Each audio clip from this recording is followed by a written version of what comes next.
The Catalyte talent platform, it's looking at things in a different way.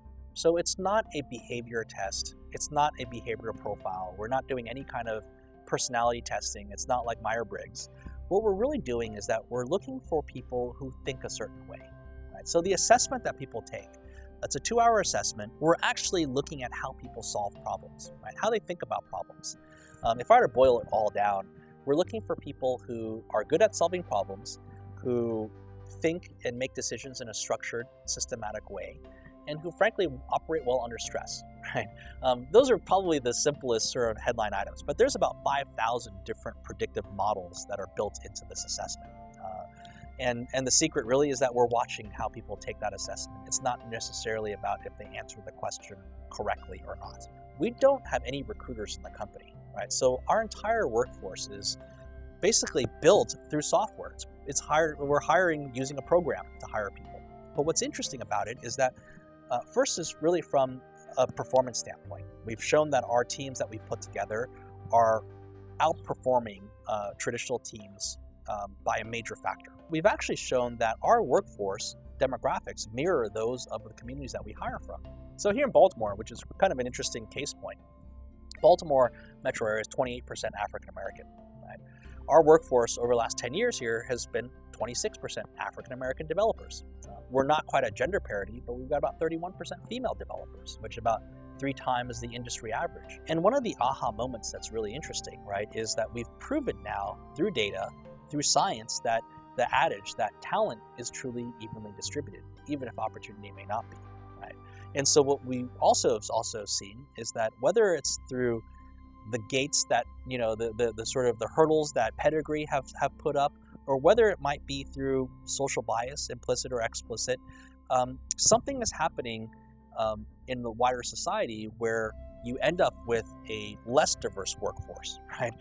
We've actually found a way now that we can actually produce a workforce that actually is as diverse as the communities that they hire from, that can perform better than traditional software development teams through this approach, right? And I think that's a big potential movement, right? Is the fact that, and that's something that actually can cut across all political spectrums, in the sense that we end up with a workforce that's diverse without having to employ heavy-handed sort of diversity measures, right? You get to a diverse workforce by changing your hiring practice, by taking human bias out of that system. In terms of social impact here in Baltimore, I think it's, you know, I can see it every day from the people coming in and out of this office, right? The fact that I've seen people who've come in here from, frankly, jobs that didn't go anywhere, and within just a couple of years, they're now achieving sort of their highest potential. People who are able to now, most of our people, frankly, if you look at sort of our model, most of our people within 5 to 8 years of coming out of apprenticeship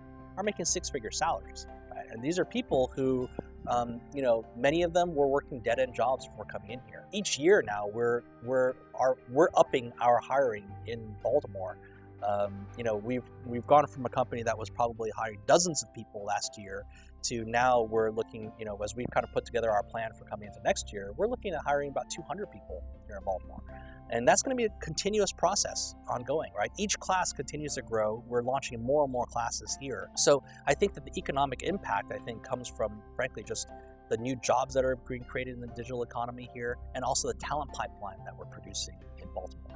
But, I think about longer-term economic impact as well, right? So it's not just about the job of the person that we hire. I think a lot about families. This is one of the areas where Catalyte really speaks to me personally, right? So, I'm an immigrant to this country. When my dad came here in the early 70s, he was an economist as well. So he came to this country to get his master's degree in economics. But when he graduated from NYU with a master's degree in economics in 1974, the country wasn't hiring immigrant economists with funny accents. So where did he get his first job? His first entry-level job was to go work at Ford. He got a job at Ford essentially as back then it was called a system operator, but it was essentially the punch card era of computing. But he was the equivalent of today's entry-level IT guy, the guy who would come and turn your computer off and back on again, right, when you have a problem.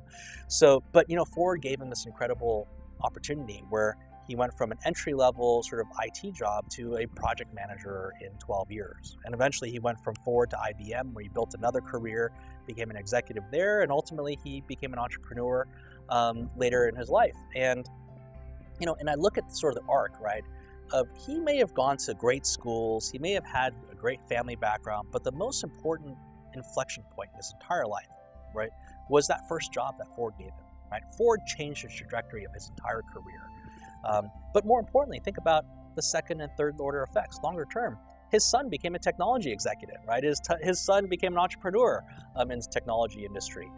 So the ability, that one job was able to change the entire arc of our family history, right, for generations to come. And I think about that now also in terms of the people who come through Catalyte, right? Any number of those, any person who's come through this company has that same potential, right? Has the potential to change their entire family's lives, and also to be able to think about sort of what the impact may be for generations to come here in Baltimore from that one job that we've been able to give people, and potentially not only the economic but the social impact of what that family may become down the road. Those are the things that gets me really excited about sort of economic impact here in Baltimore, right? Again, and I think that's one of the things that's really interesting for me about Baltimore, is that there is a loyalty to Baltimore, right? I mean, the fact that the people who come through here in Baltimore, more than any other city I've been to, they want to stay here, right? And they want their families to stay here.